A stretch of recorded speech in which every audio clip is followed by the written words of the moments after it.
Hi, everyone. Luke Thomas here. I'm about to show you my conversation with Aron D'Souza. He is the founder and the president of the Enhanced Games. You might have heard of these. It's a set of proposed sports competitions where there will be no drug testing done at any point, and that is very intentional. D'Souza has a lot of issues, not merely with the world anti-doping system, but also with the International Olympic Committee and the general world of sports competition that is based off of some of these restrictions and some of the inherent contradictions that come with it. So we get to all of his issues about what the problem with anti-doping is, what the problem with the International Olympic movement is, and so much more. And we also get into some what I consider to be relatively strange territory about how some of what the Enhanced Games is about is solving the problem of aging.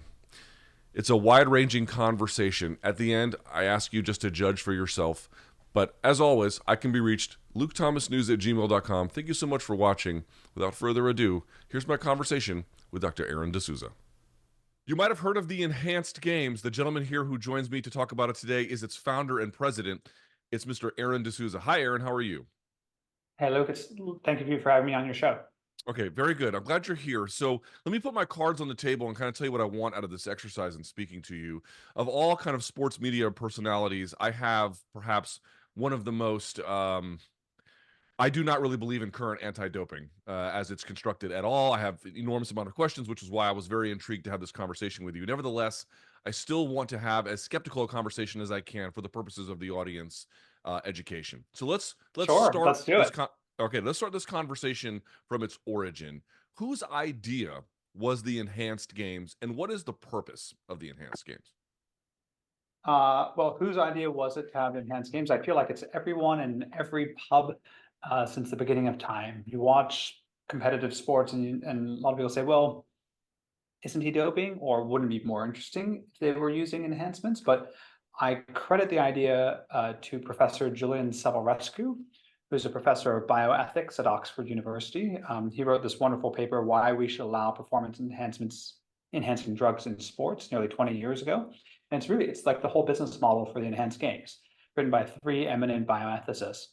And he argued how performance enhancements are actually consistent with the spirit of sports and the outline of the spirit of sports as made by the World Anti-Doping Authority and the International Olympic Committee. And in terms of the organization itself, the Enhanced Games, how did that come into play? Well, I've been studying the International Olympic Committee for over 20 years, and I'll make it very clear, I love the Olympics. I think it inspires hope and confidence on so many levels. And over the last 20 years, I've been researching about this, and my theory of social change is very simple. Change only happens when someone puts a suit and tie on and goes to work every day trying to solve a problem. And so every Christmas, I take my idea of a holiday. I take my laptop to a beach somewhere. I rent a nice house, and I work on writing the business plan for some idea that I've had cooking over the past year. And in 2022, I decided that the Enhanced Games was going to be the idea I was going to work on that Christmas. So I wrote the business plan. I went to a New Year's party with Peter Thiel, and I didn't really tell him very much about it. I just said, I'm thinking about creating a new Olympics that allows performance enhancements. And he said, "Oh, that sounds very cool." And then I said, "You know what?" I came back to London and I hired a small team, rented a small office, and I said, "Okay, it's going to be our full-time job to make this a reality. What are the risks? What are the challenges? What are the opportunities?" And what we learned in our research from there was that performance enhancements are widely used in Olympic sport, 44% according to peer-reviewed research, but also Olympic athletes are financially exploited. They're the value producers in the Olympic equation. Billions of dollars in television revenue comes in, but half of America, Australia, and the UK's Olympians effectively live in poverty. And so it became so much more than just about enhancements. It became also about athlete pay. And that's a message that gets lost in this wider equation. But as recently as a few hours ago, a British Olympic gold medalist came out and said he's really interested in competing at the Enhanced Games because financially, swimming doesn't stack up. What would you say if you could, again, we don't have all the time in the world, but if you were able to identify in your mind the principal failures of the modern anti-doping system as it's been created, let's say since the 80s, 90s, WADA obviously created a little bit after that. What are its principal failures in your view? Well, you have to ask the question, what are the incentives of the system and why was it designed? And so WADA is a subsidiary organ of the International Olympic Committee. And the most important question you can ask about the Olympic system is who elects the members of the IOC? Do you know? Who elects the members of the IOC? I'm not sure I know that. No. No, I actually asked this of Olympians. I actually asked this of a four-time very distinguished Olympian yesterday. And actually, most people don't know. The members of the International Olympic Committee would logically be elected by Olympians, right, as their representatives, but that's not true. It's a club of European aristocrats and that elect themselves. So they are a self-perpetuating body that have no external accountability. And so these sports bureaucrats are interested in protecting their own turf. They've got a very good life. Most of them are heads of international sports federations. They're paid gigantic salaries. The IOC president flies around the world on a private jet. He literally lives in a palace, while Olympians are impoverished. And so let's ask another question. The NFL, the NBA, the MLB, the Premier League, basically every sports franchise in the world has a players' union, but the Olympics does not. And why is this? It's because the IOC has a system of control over its athletes to prevent unionization, and then obviously the athletes getting paid. And from 1896, the creation of the modern Olympiad, to 1992, that was amateurism, right? So it used to be that you have to be an amateur athlete to compete at the Olympics, but of course, most of them were pros in one respect or another. They were getting paid. And the Olympics used to say that if you were a pro, you were a cheater, you were polluting the integrity of sport, you were doing something wrong and dishonest, much like they do to dopers today. And so it's no coincidence that as the amateurism rules disappeared in the 80s and in the early 90s, then they had to create a new system of control. And that system of control is the strict liability anti-doping regime.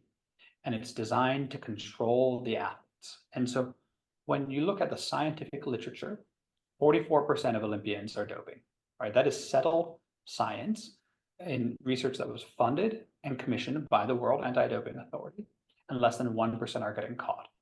And so by that extrapolation, you can assume that virtually all Olympic medalists have used banned performance enhancements at some point in their career.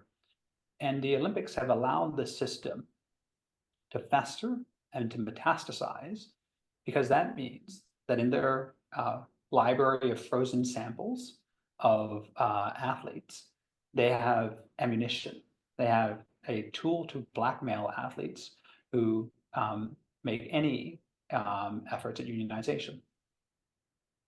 So a couple of follow-ups, if I may. The one thing I would point out immediately, and I'm sure you're aware of this, but just for the purposes of the audience, the NFL, the NBA, the any kind of professional sports league, the players in those particular leagues are employees of the team, which is what allows them the legal mechanism to unionize. Such that I understand that that's not necessarily the way it is. That they're not employees. The Olympians are not employees of the United States or however the Olympic Committee or whatever in that particular case. So they wouldn't be entitled to those legal provisions. I think the second thing I would say in response to that is, if I follow up, if I may, just real quickly, and I'll pitch it right back to you. I'll give you all the time you need. Is this extrapolation? I mean, certainly I am familiar with the research as well. There's a alarming amount of anti-doping use across various sporting disciplines. So there's some variation, but it is much higher than the average public is aware. However, I don't understand the extrapolation to the idea that you can assume that at any point in time, any one of them has used. Could you please give me a little bit more of an argument for why that would be the case? So to your first point about the employer relationship, well, you can make that same argument, and actually Dartmouth College is trying to make that argument right now about its men's basketball team. They're saying, oh, they're just students, then they just happen to play basketball, yet they generate millions in revenue. They're subject to very strict controls about what they do. And if you look at the Supreme Court jurisprudence on what defines an employee, you could make a very solid argument that these athletes are employees, just as they are in other sports franchises. So I doubt it's because of a legal mechanism, because the athletes don't even have a a collective bargaining, collective voice, right? There is no independent, even players association, nevertheless legal union in the Olympic structure. And to your second question about the extrapolation that the vast majority of medalists are have used banned performance enhancement. So, let's work from the settled scientific literature that 44% of athletes have used banned performance enhancements at some point in their career or in the last year. That's work that was done and published by Professors Ulrich and Comstock, published in the Journal of Sports Medicine in 2018, regarded as the highest quality survey in doping research in the last decade. And so then if 44% of athletes are doping, then the easy extrapolation would be that then the vast majority of medalists are doping, because those who are winning are most likely to be doping. And I would note that 7 of the top 10 times, or 7 of the top 10 athletes in the 100-meter have had an anti-doping infraction. And of the top 5, the only one is Usain Bolt, who has not had an anti-doping violation. So one of the things that's interesting about the games as it's proposed, and to the extent that I understand it, and if again I get any part of this wrong, please by all means correct the record, is that there's going to be no drug testing per se. However, there is going to be a series of screens related to any kind of pre-competition meeting a certain kind of I'm not sure what the word would be, medical threshold. In other words, to what extent are these athletes healthy and able to compete? Could you tell me more about what the Enhanced Games plans to do with regard to that? Well, it actually relates to the first time I ever met someone who used performance enhancements. I was in a party in the Hollywood Hills in Los Angeles, maybe about 15 years ago. And I was talking to someone who was very clearly enhanced, and I was talking to him about it, and I had this very insightful conversation. And he said, "Oh, well, I do blood work, I do echocardiograms, I get monitored on a very regular basis." I thought, "Oh, that's very interesting." And I said, "What do you do for a living?" He says, "Oh, I'm an endocrinologist." And that was sort of like a light bulb moment for me, that there is a whole industry of performance medicine physicians, and that so many of our heroes in this world, whether they're pro athletes, celebrities, billionaires, or CEOs, are enhanced. But they're not ordering their drugs online and injecting themselves like Olympic athletes are doing at the moment. They're going down to Rodeo Drive or to Fifth Avenue to get high quality clinical supervision. And so assessing what that clinical supervision that celebrities in Los Angeles are doing on Rodeo Drive is what we've used to form the backbone of our medical safety protocol. So ultimately, we're doing health testing, not drug testing. So the aim of the International Olympic Committee's drug testing apparatus is about fairness and competition. They want to ensure a fair competition, and we want to ensure a safe competition. We want to make sure that our athletes are healthy and safe to compete. And so what does that mean? Regular blood work, echocardiograms, possibly MRIs, other types of organ imaging to make sure that our athletes aren't at risk, particularly of cardiac risk. And the scientific literature supports the safety of performance enhancements. I would point to a wonderful survey done by Professor David Nutt of Imperial College London, published in The Lancet in 2012, which outlined the riskiest recreational and performance drugs on both an individual and a societal level. And Luke, do you know what the riskiest drug is? For performance enhancement or just any kind of drug you can ingest? Recreational and performance enhancing. Gosh, I can't say that I know. Alcohol. Alcohol by a fair measure, heroin being number 2. Oh, yes, I've seen something similar to this. Yes. Mm-hmm. Yeah, David Nutt, 2012 in The Lancet. And at the opposite end of the scale is some of the safest compounds, which are magic mushrooms and anabolic steroids. And, if we want to talk about health and welfare, let's remember who are the 2 longest serving Team USA Olympic sponsors. Do you know? The longest serving Team USA, a Visa? Maybe? I'm not sure that I know the answer to that. Coke and McDonald's. two organizations that have done more damage to public health than any other, the totality of human history. 4.6 million people will die this year because of obesity. And let's remember, the traditional legacy sports apparatus is designed to sell three products: processed food, alcohol, and gambling. Three dangerous, addictive substances that have become so normalized that through sports washing. And so I find it very rich when the leaders of the Olympic movement, people like Thomas Bach, Lord Sebastian Coe, Kieran Perkins, John Coates, come out and smear me in the international media and say that the enhanced games is unsafe while they're taking sponsorship dollars from Coke and McDonald's. So I want to dig into that a little bit further. And one of the interesting tensions about competitive sports, and I do think is a failure of the existing anti-doping system and professional sports as well. So, for example, obviously he is embroiled currently in a different kind of controversy, but let's take an issue of Shohei Ohtani, right? This remarkable player out of Japan who plays now for the Los Angeles Dodgers. And let's say he had some kind of injury, but he was rehabbing from it.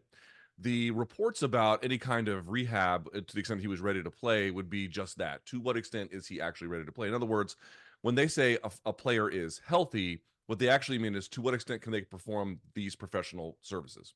They don't actually mean to what extent he is truly and much better in a kind of healthy condition about his life. They just mean, can he pitch? Can he hit this particular game?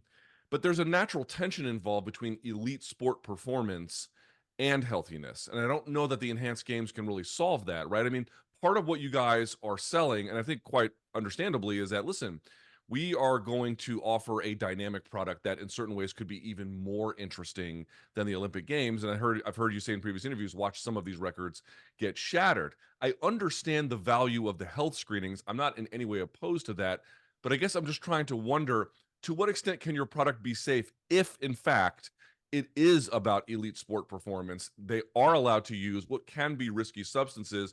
These screens, I mean, really the devil will be in the details, right? Because to the extent that the screens are meaningful, potentially could be valuable, but there's always going to be this inherent tension between how healthy someone is actually and how well they can perform their sport.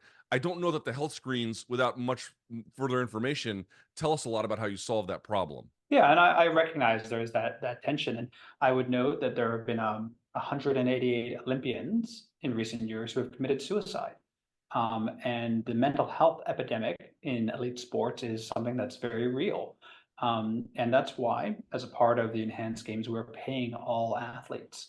And the thing that is going, I believe, to be the biggest driver of breaking world records isn't going to be just performance enhancements. It's actually going to be financial stability for athletes. I talk to so many Olympians, and they work 2 or 3 jobs trying to make ends meet, trying to chase that dream of a gold medal. And they can't focus on their training full time. And that's shocking given the amount of largesse and spending that occurs for the Olympic Games. And so creating a system of financial stability will help resolve those mental health issues and will allow athletes to focus on their training and their long-term commitment to the sport and to the enhanced games. I've heard you say in previous interviews that part of what the enhanced games wants to do is not just do the games themselves and then provide this kind of public-facing consumer product, but also that there is a sports science component. There's a data collection component related to what these athletes will be showing through these biomarkers and various screens, and how the scientific community could benefit from that. Can you tell me more about what that actually means? Yeah, and the reality is that the compounds used by athletes to jump higher and run faster are largely the same as those that will allow everyday people to be stronger, faster, and eventually younger for longer. I fundamentally believe that aging is a disease that we should be able to treat, cure, and eventually solve. And the enhanced games will be an amazing platform for demonstrating the efficacy of a performance enhancing technology. So if you watch, the biohacker Brian Johnson, who's trying to live forever, it's actually very hard to determine if he's succeeding or not in his quest. It will actually take hundreds of years for that experiment to be proven true or not. However, the enhanced games are a much more visible way to illustrate the efficacy of science. And what we realize is that when world records get broken at the enhanced games, the first question everyone will ask is, what is he on and how do I get it? And I think the most important thing we can do is not just break world records, but see 30, 40, 50, and maybe even 60-year-olds break world records. I think we could erase the concept of senior citizenship if we can find athletes and support them in their journey at what generally would be considered a retired stage of athletic life. You know, James Magnuson, who is arguably one of the greatest swimmers in history, is coming back at age 32, 2 years out of retirement, because he feels that he can have a second chance at an elite sports career through the enhanced games. To what extent is that a project? And I could be misremembering this, so by all means, correct the record if I don't get this right. But isn't there something to be said for Peter Thiel himself being focused on anti-aging as a problem-solving process? No? Yes, yes. So I've known Peter for nearly 2 decades. And when we first met, when I was an undergraduate at Oxford University, he said, "Hi, my name is Peter, and I want to live forever." And I was like, "Oh, hi, my name's Aron. I'm a law student." And so, yes, Peter has always been very interested in anti-aging. And so the way I would analogize it is that just 5 years ago, to most people, artificial intelligence felt like sci-fi. And in one moment, it became real with the invention of ChatGPT by Sam Altman. And right now, anti-aging, longevity, the fountain of youth sounds like science fiction, right? It sounds like something that could never be achieved. But with the advances in AI, computational biology, and data gathered at events like the enhanced games, there will be a moment where this technology becomes very real. And I think the enhanced games will be the ChatGPT moment of the longevity world, where normal people, the fans watching, will say, "Wow, isn't that amazing to see Usain Bolt come back after a decade of retirement and break his own world record? Who would have thought that was possible?" If we could engineer a moment like that, it will tell us something so important about our species. Think about when, the supercomputer Deep Blue beat Garry Kasparov in chess in 1997. That really ushered in this moment and said, "Oh, technology is real here. It's somehow more capable than human beings." And we see this with AI at the moment. And of course, the human enhancements revolution will be one of the greatest, if not the greatest, industrial feat of all time. Because what is the gating factor of our society? Well, right now it's an aging population where virtually all of us will be condemned to decades of disability in our later years. And that has a huge economic cost to it. Surely you would understand at least the general person's skepticism upon hearing something like this, and then their reaction would be, so wait a second, the enhanced games really aren't about the games per se, but about the pursuit of and again, I'm going to just sort of pantomime what someone else might say, the pursuit of an eccentric billionaire's obsession with aging, a thing that he condemns, whereas the vast majority of human experience, it's just sort of been a thing to accept, not merely as part of the human condition, but existence by itself. Wouldn't Yeah, wouldn't that set up but some alarm bells? I think you would have, many people would have said the same thing about artificial intelligence just 5 years ago. They would say, "Oh, that's completely ridiculous that a computer could be smarter than a human being, right? A computer couldn't possibly generate art or music or poetry." And now it's being done, and it's changing our perceptions radically. And I don't think this is just an eccentric billionaire, right? Peter is not the founder of this project. I am. This is actually about democratizing access to technologies that are already being used. So I look at celebrities, pro athletes, billionaires, and CEOs. They are enhanced. They are enhanced by top quality doctors on Fifth Avenue and Rodeo Drive. And they're almost becoming like a different species. And I actually point to the legacy media. Look at Vogue magazine and Men's Health. Right, I was on a conference call yesterday with a bunch of journalists, including someone from Men's Health, and I said, "This is your fault, right? You put these models, these Adonises on your cover, and you say 6-minute abs. But that's not true, right? And it's not. It's anabolic steroids. It's TRT, and this extreme body image was perfected by Instagram. And this is why we've seen a huge rise in mental health issues among young people. They're spending all day bombarded by these idealized body types, going to the gym, trying to work out, but they don't know the secret. And the secret is that all these people are enhanced. And so we are just democratizing access to not just the technology, but the information, and being honest and open about it. Imagine, watching the Olympic Games and saying, "Oh wow, I could be that." It's like, well, yes, you could, through hard work, grit, determination, and like 44% of athletes, enhancements. One thing I would like to hear what the enhanced games, what their response is to. It's an interesting thing you brought up previously, which is the level playing field. One of the criticisms of anti-doping is they always say, listen, we need this to actually ensure a level playing field. But then the common response is the genetic lottery plays an enormous factor. The socioeconomic conditions upon which you grow up play an enormous factor. Even the country that you're in, and more to that point, the country you're in terms of what sporting habits it has or what resources it has to police doping to begin with. Any number of factors make that an uneven playing field. Is the idea that if you undo some of those fairly large-scale control variables and introduce drugs, that actually is the true level playing field? Did I get the argument right, or is there something more to it? No, that's absolutely correct. Like, I didn't win the genetic lottery. I'm 5'10", so I'm never going to play in the NBA. But what if there was a magic pill that allowed me to become taller? Shouldn't I have the right to be able to use that to overcome my own genetic limitations? And I think so. And I fundamentally come from the point of view of my body, my choice, your body, your choice, and that individuals with free and informed consent, adults, should be able to do to their own body what they wish.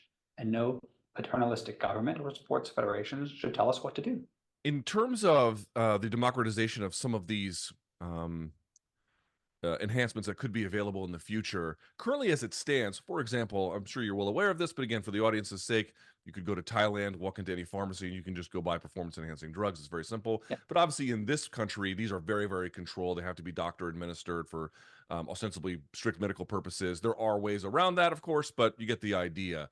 So to what extent are there ethical complications when the legal mechanism, country to country, state to state, changes about what you can have and can't have? I wonder how you navigate some of those treacherous Well, waters.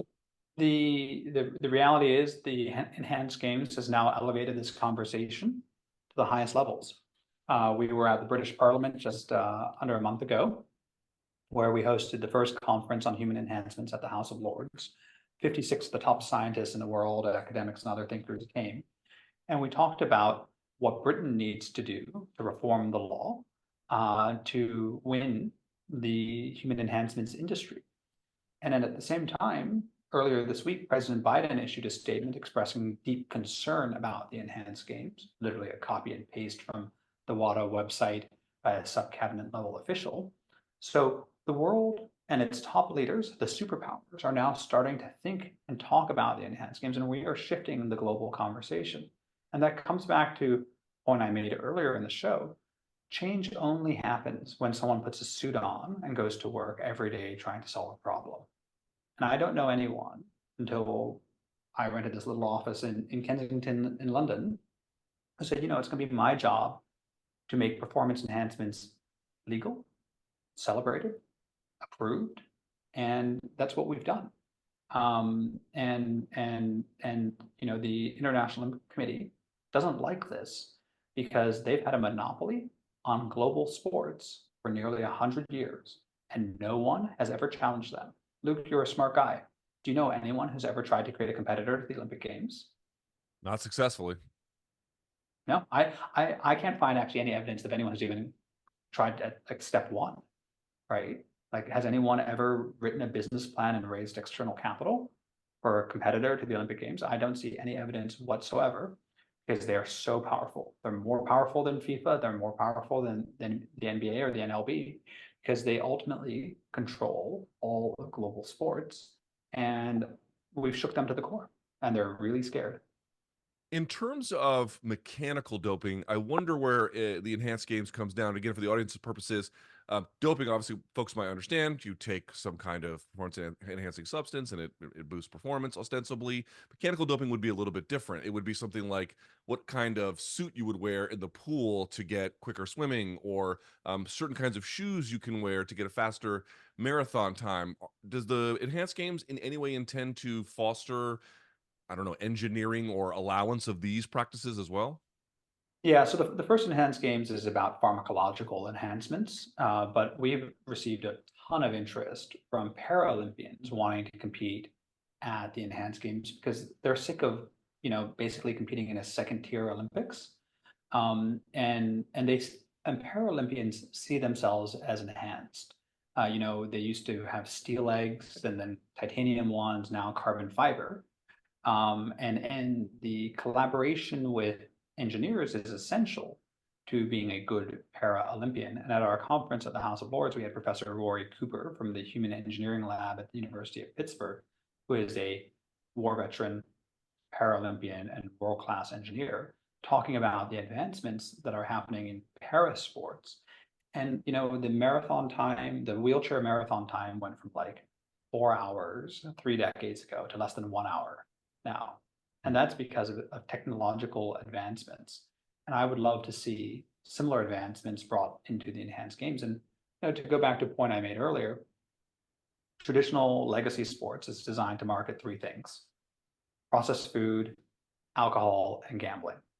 The enhanced games is designed to market the future: biotechnology, artificial intelligence, AR, VR, engineered enhancements. And so in a world where CRISPR technology is here, soon brain computer interfaces, AR goggles, and other forms of mechanized enhancements that will make us physically better as human beings, I want these integrated into sporting competition as soon as practical. So let's talk the nuts and bolts of the games themselves. As I speak to you now, it's March of 2024.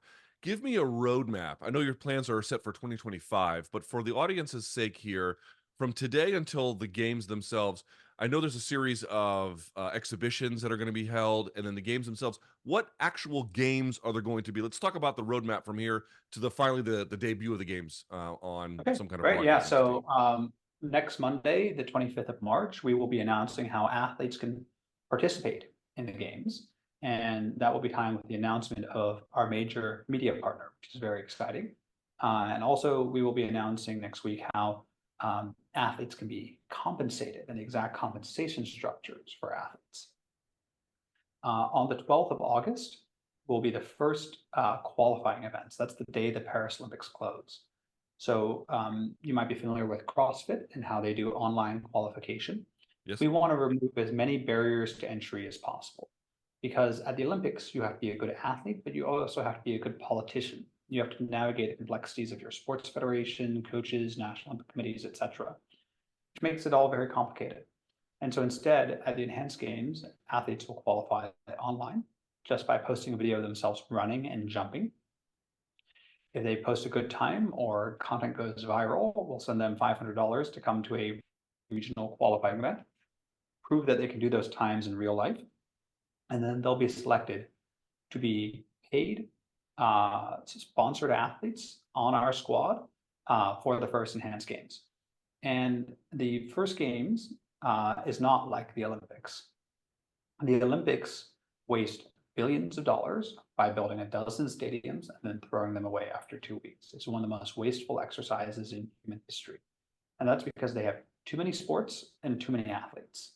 And so we're focused on the sports that matter: track and field, swimming and diving, combat sports, weightlifting, and gymnastics. 5 sports that are individual sports, so they don't require any operational bureaucracy, that can be run anywhere in the world with minimal infrastructure. And therefore, we won't build stadiums, and we can recycle our profits to pay the athletes. And those first exhibition events will happen in 2025. And the date of those will largely depend on our broadcast negotiations, which are just happening at the moment, in which broadcasters pick up the games in different jurisdictions. You talk to folks in anti-doping, and what they'll tell you is they are the voice of the athlete. But when I talk to you, it kind of sounds like you believe you're the voice of the athlete. So tell me, who is the voice of the athlete here?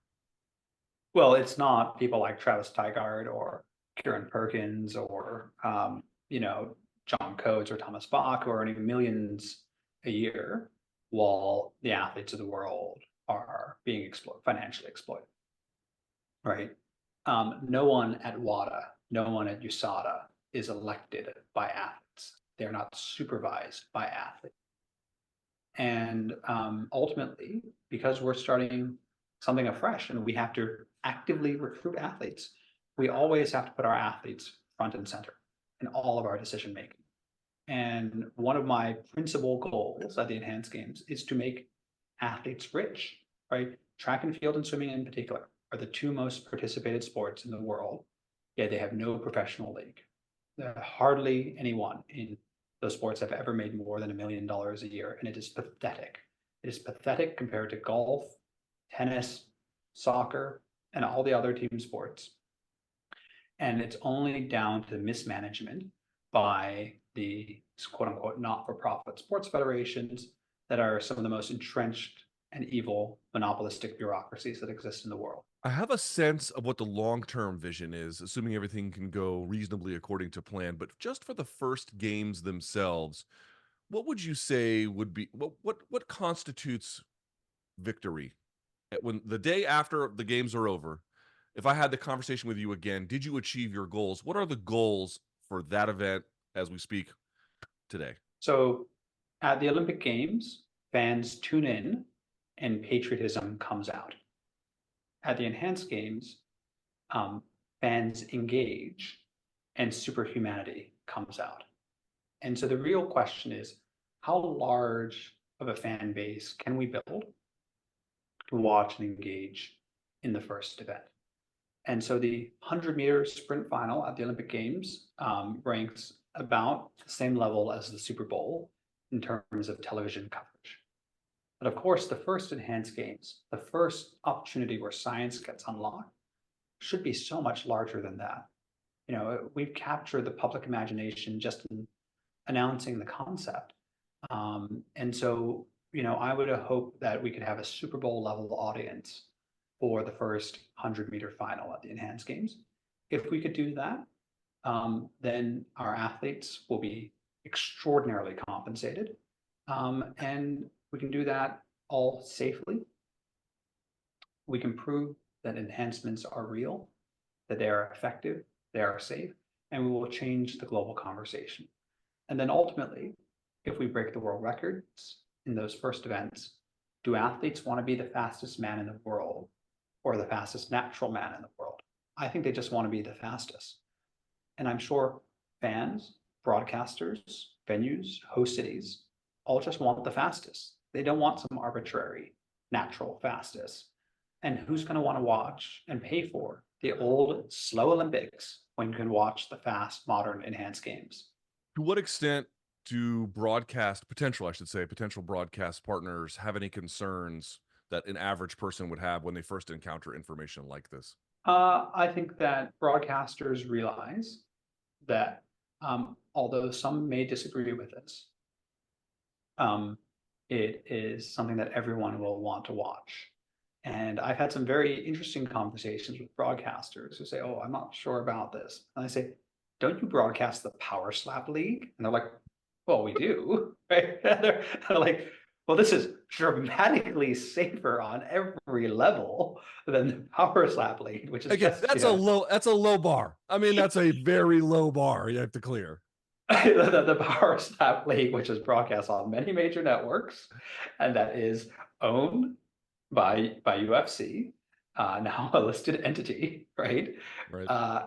And they don't have ethical concerns. They have ethical concerns about us with medical supervision and thoughtfully considered. So we have been inbounded by every major broadcaster in the world. Hmm. And which is really gratifying for a startup sports league. We've done no outbound marketing whatsoever. We've had thousands of athletes, millions of fans engage with us. And I think we're here to build the future, right? And that's scary, right? It was scary for the taxis. Well, the taxis thought Uber was a joke, and then it wasn't a joke, and then they were scared. And by the time they got their act together, it was too late. And it's the same for the International Olympic Committee, right? It's too late for them. Right now, the next Olympics is in Paris, then LA, then Brisbane. And the Australian government today is talking about canceling Brisbane Olympics because it was promised to them at zero net cost to the taxpayer and has now 8 years out already gone over budget. And so, the Olympics themselves are dying, right? Cities don't want to host it anymore. It's become too expensive. Viewership has gone down. And we have a better, lower cost, more effective product. And in a few short years, I'm sure all the best athletes will come over to our side because financially it just makes so much more sense. I know we have just a couple of minutes left here, so I will make this as quick as I can. In terms of solving for what you perceive to be part of what the IOC and the general international framework has gotten wrong, is there going to be any kind of athlete committee that has any kind of oversight as you get better information about what actually, this thing would be a better medical screen than what we initially went with, or we want more pay or whatever? To what extent are athletes actually going to be empowered to make key decisions about how any of their games, sports, pay operates? Absolutely. This is built in collaboration with athletes. You can log onto our website, enhance.org, and see our Athletes Advisory Commission, which was, the first group that we set up. The very first person I talked to when I had the idea of the Enhanced Games was Brett Fraser, who's a Olympian of the Cayman Islands in swimming, and he helped us recruit the Athletes Commission. And athletes of the world, if you want to become involved in the enhanced movement, whether as an athlete today or as an advisor, go onto our website and hit join us, because we'd love to have your input as we're creating a better world. And there's a lot of complexity in this. I've talked to Paralympians, and we're trying to figure out how we can best integrate para sports alongside the enhanced games in a fair and an equitable way. That's still to be decided. And then there's also an overarching gender question. So women's sport, although generating some high level of viewership in some categories, doesn't always do so. The level of compensation is never there in women's sport. And so we're trying to figure out how can we do this better, because we're reinventing the structure from the ground up. And I really value the opinion of athletes, whether amateur or professional. And so anyone who would like to contribute, they can just email me, Aron, Aron, at enhance.org. And I answer every single email that is sent to me. Sometimes I get 4,000 a day, but I read and I respond to every single one. Last question for me. Really appreciate your time. And it would be, again, I'm not necessarily saying that I endorse this particular viewpoint, but rather just to ask you about it, which is that at the end of the day, there are some broader ambitions about what the Enhanced Games is trying to solve for. But as a basic question, I would imagine someone watching this might say, what kind of message does this send, for example, to children about this drugs arms race that an event like this could usher in a change in perspective about how you actually have to use drugs in order to succeed? What would you say to some of these concerns, not merely about children, but about the integrity of sport more generally? Why do you believe the Enhanced Games can meaningfully either dodge or answer for some of these criticisms? Oh, well, I would answer this by analogizing us to Formula One. And so if a mother is watching Formula One, she might say, oh, this is considered a bad example to my children, particularly my sons, because they will want to drive their cars fast and recklessly. And that's, of course, not true. Formula One encourages young people to pursue and respect the craft of motorsport and to pursue careers in engineering. And at the same time, I hope the Enhanced Games will inspire young people to believe in science and to believe in medicine. And I particularly think since the COVID pandemic, the credibility of the scientific establishment has taken a massive hit. And we need to do something to restore a belief that science is real, it is a part of our everyday life, and that it's an important way to improve humanity. And that's what the Enhanced Games is all about. our messaging is all about how science is real, and it's a collaboration between athletes, doctors, and scientists to improve human performance. And that clinical supervision is a very effective safeguard. If you want more information, it is at enhanced.org. You can go there. It's Aron D'Souza. Aron, thank you so much for your time. We really appreciate it. Thank you, Lou. Thanks for having me on the show.